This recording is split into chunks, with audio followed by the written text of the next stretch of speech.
Hello दोस्तों, आज का इंग्लिश वर्ड है स्विम।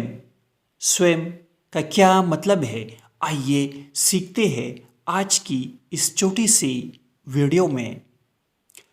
स्विम का मतलब है तैरना, तैरना, सतह पर बहना या चकराना। आइए इस वर्ड को सेंटेंसेस में इस्तेमाल करते हैं। शी इज स्विमिंग, वो तैराकी कर रही है। Children are swimming, children are swimming, बच्चे तैराकी कर रही है।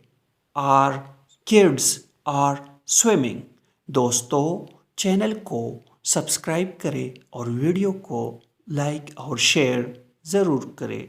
Thanks for watching this video.